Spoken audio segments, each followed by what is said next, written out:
ಗಾಂಧಿ ಪ್ರಣೀತ್ ಸಮಾಜವಾದ ಅಲ್ವಾ? ಸಮಾಜವಾದ ಎಲ್ಲ ರಾಜಕೀಯ ಪಕ್ಷದ ಘೋಷಣೆ. ಆದರೆ ಒಂದು ರಾಜಕೀಯ ಪಕ್ಷದ ಸಿದ್ಧಾಂತ ಏನು? ಗ್ರಾಮ ರಾಜ್ಯದ ಮೂಲಕ ರಾಮರಾಜ್ಯ ಹೇಳಿದಂತ ಗಾಂಧೀಜಿಯವರ ಕನಸು ಅಂದ್ರೆ ಗ್ರಾಮದ ಸಬಲೀಕರಣ. ಅದಕ್ಕೆ ಮೋದಿ ಮೇಲೆ ಗ್ರಾಮ ಪಂಚಾಯತ್ಗೆ ಕೋಟಿಗಟ್ಟಲೆ ದುಡ್ಡು ನೇರ ಡಿಬಿಟಿ ಮಾಡ್ತಾರೆ ಇಲ್ವಾ? ಮುಂಚೆ ಹೋಗ್ತಿತ್ತು ದೆಹಲಿಯಿಂದ ₹1 ಹೊರಟ್ರೆ ಗ್ರಾಮ ಪಂಚಾಯತ್ ಎಷ್ಟು ಹೋಗ್ತಿತ್ತು? 15 ಪೈಸೆ, 85 ಪೈಸೆಗೆ ಹೋಗ್ತಿತ್ತು. ಎಲ್ಲಿಗೆ? ನಿಮಗೆ ಸತ್ಯ ಹೇಳ, ಕಳೆದ 8-10 ವರ್ಷದಲ್ಲಿ ಡಿಬಿಟಿ ಡೈರೆಕ್ಟ್ ಬೆನಿಫಿಟ್ ಟ್ರಾನ್ಸ್ಫರ್ ಬ್ಲೆಡ್ಡಿಗೆ ಜಾಗ್ ಹಾಕೊಂತಿದ್ದೀರಿ. ಮೋದಿ ಅವ್ರದ್ದು ಜಾಗ್ ಇದೆ ಏನು ಹೇಳಿ ನೋಡೋಣ. ಮೋದಿ ಅವ್ರದ್ದು ಜಾಗ್ ಅಂತ ಒಂದು ಕಾನ್ಸೆಪ್ಟ್ ಇದೆ, ಏನದು? ಹಾ ನೋಡಿ, ಬ್ಲೆಡ್ಡಿಂಗ್ ಜಾಗ್ ಅಂದ್ರೆ ಗೊತ್ತಿದೆ, ಮೋದಿ ಅವ್ರ ಜಾಗ್ ಗೊತ್ತಿಲ್ಲ. ಏನು ಜಾಗ್? ಮೊಬೈಲ್ ಜನ್ಧನ್ ಅಕೌಂಟ್ ಓಪನ್ ಮಾಡಿಸಿದ್ರೆ ಝೀರೋ ಬ್ಯಾಲೆನ್ಸ್ ಅಕೌಂಟ್, ಆಧಾರ್ ಮಾಡಿದ್ರೆ ಎಲ್ಲರಿಗೂ ಒಂದು ಯೂನಿಕ್ ಐಡೆಂಟಿಫಿಕೇಶನ್ ನಂಬರ್ ಕೊಟ್ಟರೆ ಇಲ್ವಾ? ಅದಾದ್ಮೇಲೆ ಮೊಬೈಲ್.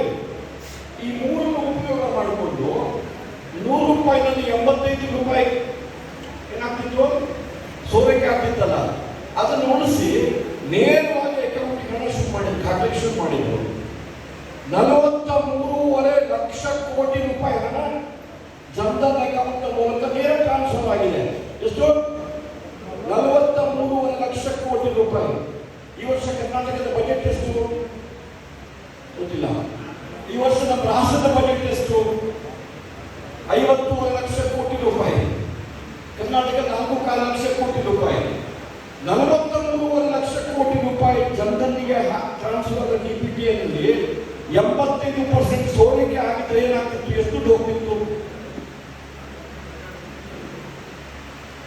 ಯಾಕೆ ನಾವು ಗಾಂಧಿ ಪ್ರಣೀತ್ ಸಮಾಜವಾದ ಅಂತ ಹೇಳಿದ್ರೆ, ಪ್ರಾಮಾಣಿಕವಾಗಿ ಗ್ರಾಮಾಂತರದ ಜನರ ಬದುಕು ಹಸನಾಗಬೇಕಾದ್ರೆ ಎಲ್ಲ ಸರ್ಕಾರದ ಯೋಜನೆಗೆಲ್ಲ ಹೋಗ್ಬೇಕು ಬೇಡವು.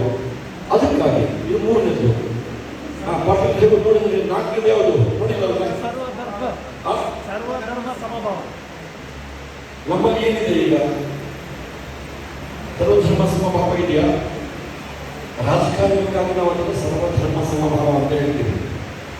ಆದರೆ ನಮ್ಮ ಸನಾತನ ಪರಂಪರೆಯಲ್ಲಿ ಅದು ಸರ್ವ ಪಂಥ ಸಮಭಾವ.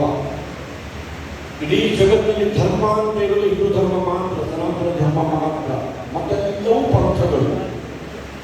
ರಾಜಕಾರಣದಲ್ಲಿ ಸ್ವಲ್ಪ ರಾಜಕಾರಣ ಮಾಡಬೇಕು. ಕೃಷ್ಣ ನೋಡಿಲ್ಲ ನಮಗೆ ಮಹಾಭಾರತದಲ್ಲಿ ಅಲ್ವಾ? ಧರ್ಮದ ರಥದ ಚಕ್ರ ಹುಟ್ಟು ಕೂಡ ಅವನಿಗೆ ಧರ್ಮ ಸಂಕಟ ಅರ್ಜುನಿಗೆ ಹೆಂಗ್ ಕೊಡಲಿ ಕೃಷ್ಣ?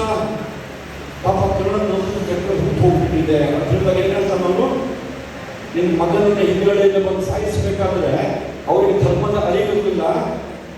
ತುಂಬಿದ ಸಭೆಯಲ್ಲಿ ದ್ರೌಪದಿಯ ಮಾನಭಂಗ ಮಾಡಬೇಕಾದ್ರೆ ಅವರಿಗೆ ಧರ್ಮದ ಅರಿವಿಲ್ಲ. ಅಂತ ಪಾಪಿಗಳಿಗೆ ಧರ್ಮ ಹೇಳ್ಕೊಡ್ತಾ ಇದೆಯಾ ನೀನು? ಬಡಿ ಈಗ ಅಂತ ಹೇಳಿ. ಸೊ ಕೆಲವು ಸಮಯದಲ್ಲಿ ಧರ್ಮದ ರಕ್ಷಣೆಗಾಗಿ ನಾವು ಇದನ್ನು ಮಾಡಬೇಕು ಚುನಾವಣೆಯಲ್ಲಿ. ಯಾವುದು? ಸರ್ವಪಂಥ ಸಮಭಾವ. ಅಧ್ವಾನಿಯವರು ಹೇಳಿದ್ರು ನೈಜ ಜಾತಿ ಅತೀತತೆ, ಸುಡೋ ಸೆಕ್ಯುಲರಿಸಂ ಅಂತ ಹೇಳಿದ್ಯಾ? ಸೊ ಯಾವುದು? ಸರ್ವಪಂಥ ಸಮಭಾವ.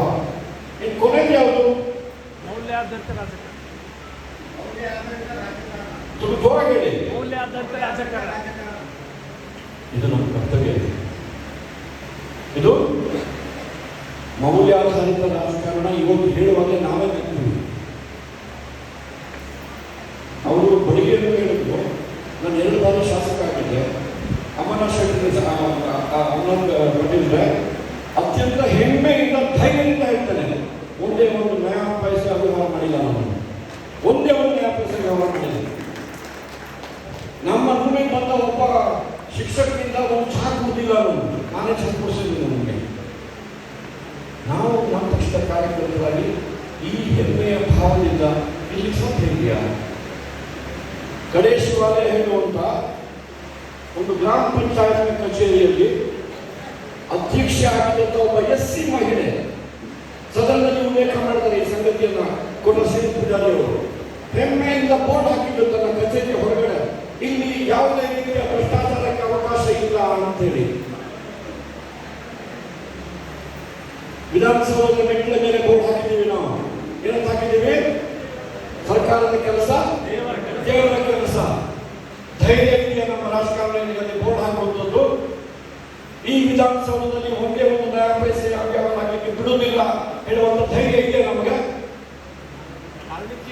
ನೀವು ಮತ್ತೆ ಕೋಟಾರ್ ಎಲೆಕ್ಷನ್ ಖರ್ಚ ಇರ್ತದೆ. ನಾವು ಕೆಲಸ ಮಾಡಿಲ್ಲ ಸರ್. ನಿಜಾಗ್ತಿ ನಾವೇನು ಚುನಾವಣೆಗೆ ಯಾರ ಸಂವಿಧಾನ ಮಾಡಿಲ್ಲ, ಚುನಾವಣೆಗೆ ಖರ್ಚು ಮಾಡಿಲ್ಲ, ಕೋಟಾವು ಖರ್ಚು ಮಾಡಿಲ್ಲ. ಗೆಲ್ಲಿಕ್ಕಾಗತ್ತೆ ಈ ದೇಶದಲ್ಲಿ, ಗೆಲ್ಲಿಕ್ಕಾಗತ್ತೆ. ಆ ರೀತಿಯ ಮೌಲ್ಯಾಧಾರಿತ ರಾಜಕಾರಣದ ಕನಸನ್ನ ನಮ್ಮ ಹಿರಿಯರು ಕಂಡರು. ಕೇವಲ ಕೆಲವು ತಿಂಗಳ ಅವಧಿಗೆ ಅಧ್ಯಕ್ಷರಾಗಿದ್ದ ದೀನ್ ದಯಾಳ್ ಜಿಯವರು ಅನಾಥ ಶವವಾಗಿ Mughal Sarai railway station track ಮೇಲೆ ಬಿದ್ದಾಗ ಅವರಿಗೆ ಜೋಳಿಗೆಲಿದ್ದಂಥದ್ದು ಏನು ಅಂತ ಹೇಳಿದ್ರೆ ಒಂದು ನೋಟ್ ಬುಕ್, ಇದನ್ನ ಖರ್ಚು ಬರ್ತಿರ್ತಾರೆ, ಖರ್ಚಿನ ವಹಿ, ಒಂದು ಜೊತೆ ಡ್ರೆಸ್ಸು, ಒಂದೆರಡು ಪುಸ್ತಕ. ರಾಷ್ಟ್ರೀಯ ಅಧ್ಯಕ್ಷ ಜನಸಂಘದ ಅಧ್ಯಕ್ಷರಾಗಿದ್ದ ದೀನ್ ದಯಾಳ್ ಅವರು ತೀರ್ಕೊಂಡಾಗ ಇಷ್ಟೇ ನಮ್ಮ ರಾಜೇಶ್ವರ ಅಟಲ್ಜಿ ಅವರು ಒಂದು ಓಟಿನಿಂದ ಇದಾರಲ್ಲ, ಒಂದು ಇದು ಮಾಡಲಿಲ್ಲ. ಅವ್ರು ಇನ್ನೊಂದು ಮಾಡ್ತಿದ್ದಾರೆ. ಅಟಲ್ಜಿ ಅವರು ಒಂದು ಓಟಿಂದ ಸೋತು 13 ದಿನದ ಸರ್ಕಾರದಲ್ಲಿ ಖರೀದಿ ಮಾಡಬೇಕು. मैं हार मानूंगा, मैं चला इस्तीफा देने के लिए धोखे बिಟ್ಟರು. ನಾನು ಇದನ್ನು ಯಾಕೆ ಉಲ್ಲೇಖ ಮಾಡ್ತೀನಿ ಅಂತ ಹೇಳಿದ್ರೆ, ನಾವು ಅಂತಹ ಪಕ್ಷದ ಕಾರ್ಯಕರ್ತರು ಇವತ್ತು ಆ ಪಕ್ಷದ ಬೂತಿನ ಅಧ್ಯಕ್ಷ ಅನ್ನೋದು ಮನಸ್ಸಲ್ಲಿ ಕೂತ್ರೆ ನಾನು ಬದಲಾವಣೆ ಪ್ರಯತ್ನ ಮಾಡ್ತೀನಿ. ಅದಕ್ಕಾಗಿ ನಾವು ಭಾಜಪದಲ್ಲಿದ್ದೀವಿ. ನಮ್ಮ ಸರಿ ಇದೆಯೋ ಇಲ್ವೋ? ನಿಮ್ಮ ಮಕ್ಕಳು, ಮೊಮ್ಮಕ್ಕಳು, ಮನೆ ಮಕ್ಕಳು ಇಂತಹ ಭಾರತ ದೇಶದಲ್ಲಿ ಇಷ್ಟಪಡ್ತಿರೋ ಇಲ್ವೋ? ಅದಕ್ಕಾಗಿ ನಾವು ಕೆಲಸ ಮಾಡ್ತೀವಿ. ತುಂಬ ಸುಲಭ. ನನ್ನ ಬೂತ್ 250 ಮನೆ ಅಲ್ವಾ? ಎಷ್ಟು ಬೂತ್ 250 ಮನೆ ಇದೆಯಾ? ಒಂದು ಬೂತಲ್ಲಿ 250 ಮನೆ ಇದೆಯಾ? ಏನ್ ಸರ್ ಅಷ್ಟೇ ಅಲ್ವಾ? ನನ್ನ ಕೆಲಸ, ನನ್ನ ಆ 250 ಮನೆ, ಅದು ನನ್ನ ಕ್ಷೇತ್ರ, ಅದು ನನ್ನ ಪುಣ್ಯ ಕ್ಷೇತ್ರ, ಅದು ನನ್ನ ಭಾರತ ಭೂಮಿ.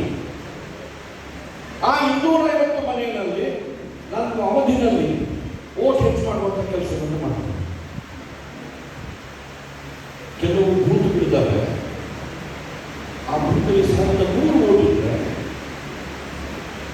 ಆ 1,100 ಓಟಲ್ಲಿ 1,097 ಓಟು ಒಂದು ಪಕ್ಷ ಇದೆಯೋ ಸರ್. ನಾನು ಆಲೋಚನೆ ಮಾಡ್ತೀನಿ, ನನ್ನ ಬೂತಲ್ಲಿ 5 ಓಟ್ ಜಾಸ್ತಿ ಮಾಡಿದೆ, ನನ್ನ ಬೂತಲ್ಲಿ 10 ಓಟ್ ಜಾಸ್ತಿ ಮಾಡಿದೆ, ನನ್ನ ಬೂತಲ್ಲಿ 25 ಓಟ್ ಜಾಸ್ತಿ ಮಾಡಿದೆ. ಸವಾಲು ನೋಡಿ, ಆ ಲೀಡ್ ತೆಗಿಬೇಕಂದ್ರೆ 100 ಬೂತಲ್ಲಿ ಕೆಲಸ ಮಾಡಬೇಕು, 5 ಓಟ್ ಜಾಸ್ತಿ ಮಾಡಬೇಕು. ಯಾಕಂದ್ರೆ ಆ ಬೂತಲ್ಲಿ ಕಣ್ಣು ಮುಚ್ಚಿಕೊಂಡು 1,100 ಓಟಲ್ಲಿ 1,097 ಓಟ್ ಒಂದು ಪಕ್ಷ ಕೇಳುತ್ತೆ. ಅವ್ರು ಏನು ಮಾಡೋದಿಲ್ಲ, ಜಾತಿ ಮಾಡೋದಿಲ್ಲ, ಏನು ಮಾಡೋದಿಲ್ಲ. ನಾವೇನ್ ಮಾಡ್ತೀವಿ? ಇದಾಗತ್ತಾ ಇಲ್ವ? ಇದಾಗತ್ತಾ ಇಲ್ವ? ಇಲ್ಲಿ ನನಗೆ ಹೇಳಿದ್ರೆ ಈಗ ಅದನ್ನು ಉಲ್ಲೇಖ ಮಾಡ್ತೀನಿ. ಮತ್ತೆ ಎಷ್ಟು ಹೇಳಿದ್ರು? 1,50,000 ಯಾವ ಹೇಳಿದ್ರು? 1,75,000 ಕೋಟಿ.